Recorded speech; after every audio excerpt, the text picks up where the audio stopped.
नमस्कार, मैं अरुण कुमार पांडे।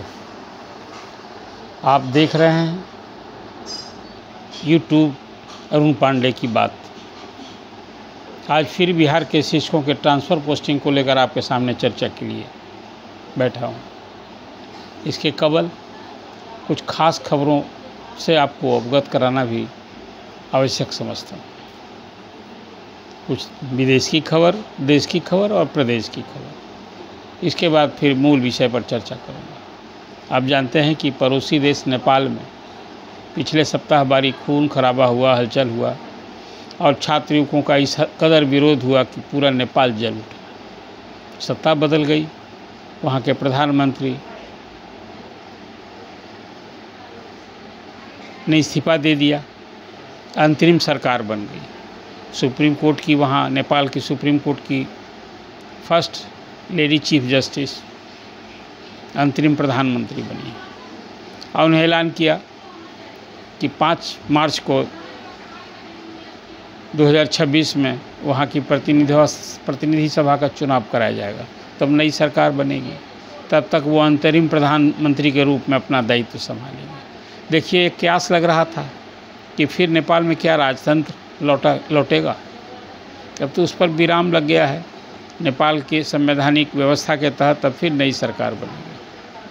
हाँ, एक वहाँ जो अंतरिम प्रधानमंत्री बनी, उनकी एक पहचान चीफ जस्टिस के रूप में वहाँ के भ्रष्टाचार के प्रति उनका बड़ा सख्त रवैया रहा था। और अभी जो आंदोलन हुआ उसमें राजनेताओं के भ्रष्टाचार, नौकरशाही में भ्रष्टाचार थे भी एक मुद्दा था। तो मुझे लगता है कि नेपाल की जो अभी अंतरिम सरकार है उस पर राजनेताओं और नौकरशाहों के भ्रष्टाचार की जांच और कार्रवाई की भी मांग का एक दबाव होगा।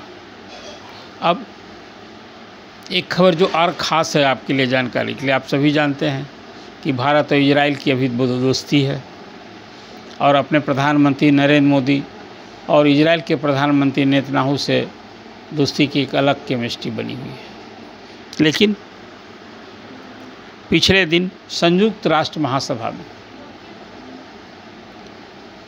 जिस देश से युद्ध चल रहा है, आज से नहीं कोई 5 दशक से, फ़िलिस्तीन और इजराइल में, तो अब उसको फ़िलिस्तीन को एक स्वतंत्र देश बनाने के लिए एक प्रस्ताव आया और 193 सदस्य वाले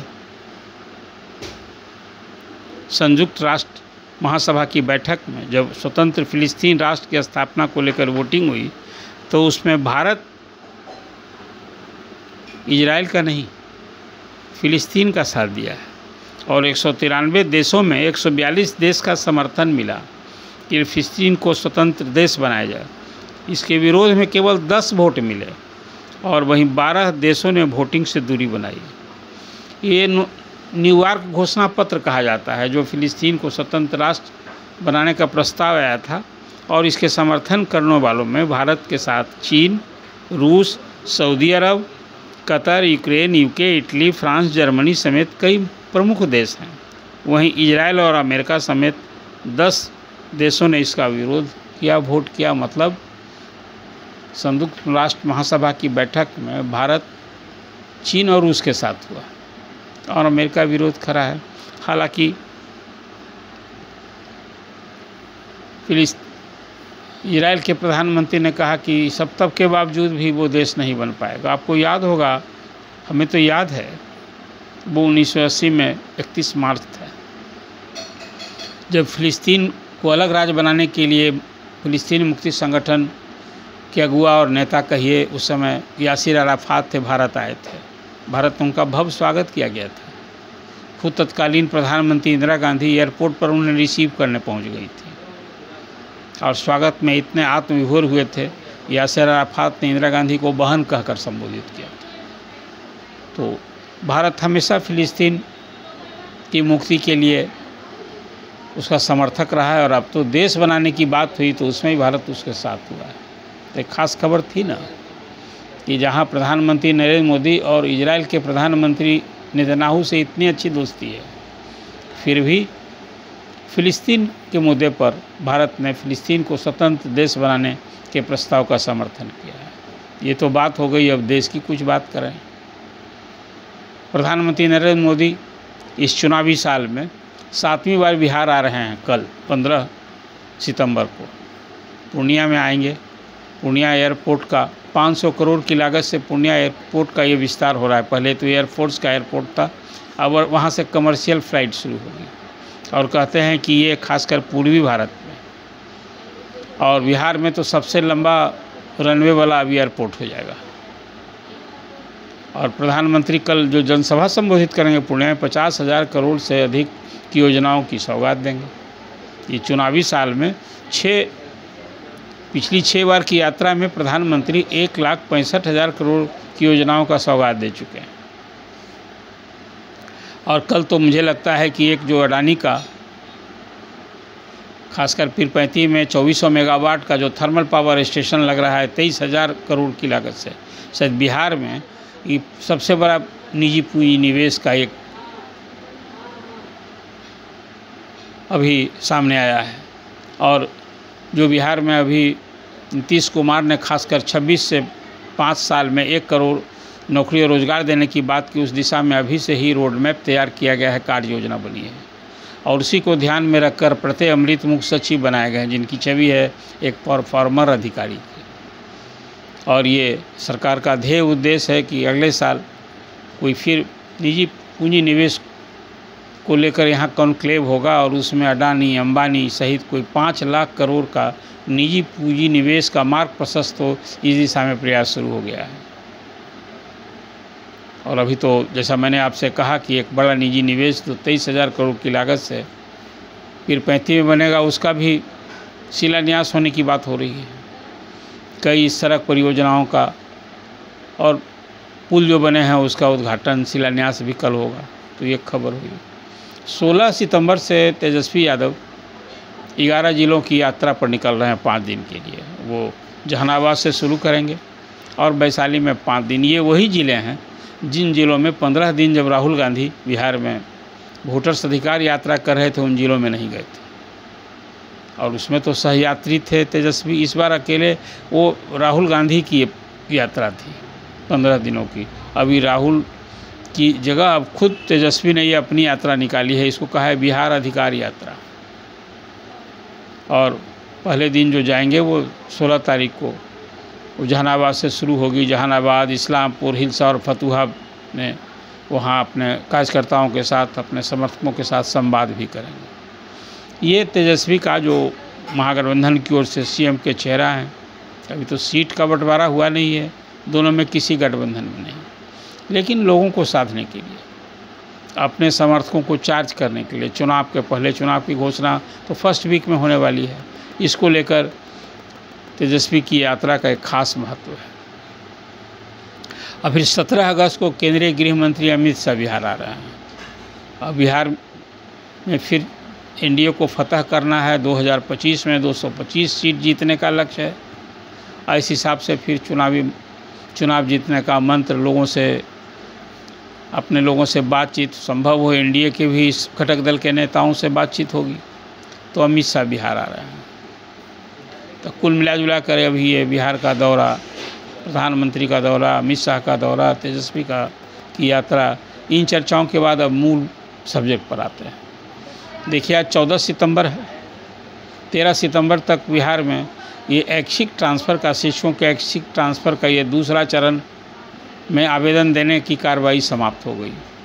आपको याद होगा मुख्यमंत्री के निर्देश पर ACS वी राजेंद्र ने ऐच्छिक ट्रांसफ़र के लिए खासकर 3 जिलों का विकल्प देकर और 1 जिलों में पदस्थापन की प्रक्रिया होगी, पोस्टिंग की प्रक्रिया होगी, इसको लेकर आवेदन लिए गए हैं। हमारा अनुमान है हालांकि कल तक कोई ये जानकारी आधिकारिक नहीं मिले कि कितने आवेदन आए हैं, लेकिन मुझे लगता है कि 2 लाख से कम आवेदन नहीं मिलेंगे। अभी तो पहली बार जब ऐच्छिक ट्रांसफ़र हुआ जिसमें 10 विकल्प मांगे गए थे, गृह पंचायत और गृह नगर पंचायत छोड़ के 10 पंचायत का विकल्प मांगा गया था। 1,90,000 आवेदन आए थे जिससे 98,000 का ट्रांसफ़र हुआ था और फिर 32,000 म्यूचुअल ट्रांसफ़र हुआ। हाँ, इस बार के ऐच्छिक ट्रांसफ़र में Tier 3 के जो में टीचर बने हैं उनको अवसर नहीं मिला है। जैसे पिछली बार ऐच्छिक ट्रांसफ़र हुआ, उसमें सक्षमता 2 वाले परीक्षार्थी को, जो टीचर बने थे, उनको अवसर नहीं मिला था। तो अब ये अभी 14 तारीख से 18 तारीख तक मुख्यालय से हर जो टीचर ने दिया है 3 जिले का विकल्प, उसमें कोई एक जिला का आवंटन होगा और फिर जिला में जो डीएम की अध्यक्षता में कमेटी बनी है वो पोस्टिंग करेगी। मुझे लगता है इस ट्रांसफ़र से जो 3 जिले का विकल्प आया है, इसमें शिक्षकों को, जो संबंधित शिक्षक हैं, उसको शायद संतुष्टि मिल पाएगी। ये संतुष्टि का लेवल शायद 50% भी नहीं होगा, इसलिए कि वो तो सब घर के समीप आना चाहते हैं। अभी जिला मिला है और जिला में 3 विकल्प मिला है। मुझे लगता है शिक्षा व्यवस्था को सुदृढ़ करने और शिक्षा में सुधार के लिए शिक्षकों को, उसको गृह प्रखंड से बाहर कहिए या गृह पंचायत से बाहर कहिए, ये कोशिश करनी चाहिए। 3 जिला की जगह 10 प्रखंड का विकल्प लिया जाता तो शिक्षकों को थोड़ी ज़्यादा सहूलियत होती। लेकिन चलिए, ये चुनाव के पहले नीतीश कुमार की ओर से एक वरदान ही है शिक्षकों के लिए कि उन्होंने शिक्षकों को कठिनाई के अंतर जिला ट्रांसफ़र का ये एक नया अवसर दिया है।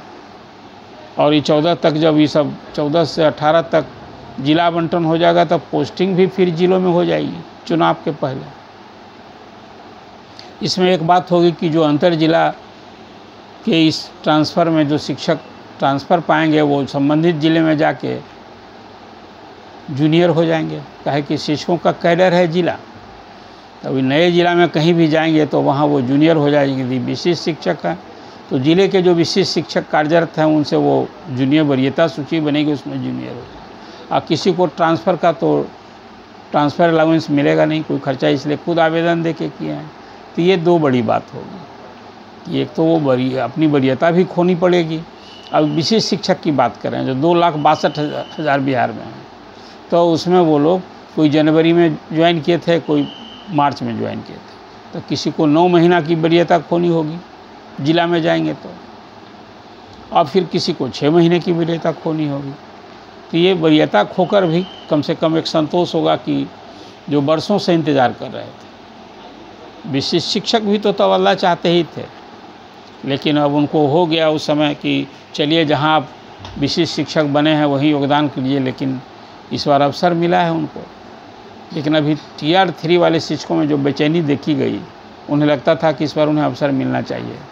तब तो कोई नई सरकार आएगी, फिर इस तरह से लॉटरी की बात होगी, तभी संभव होगी। लेकिन शायद मुझे लगता है कि अवसर इस ढंग का, शिक्षकों का सामूहिक तबादला और मास ट्रांसफ़र का अवसर, शायद फिर अभी तो कोई स्थानांतरण नीति बनेगी। शिक्षकों को भी पता नहीं, सरकार का ध्येय है कि हर 5 साल पर ट्रांसफ़र किया जाए, तभी ना अवसर मिलेगा। ये चुनाव के बाद की बात है।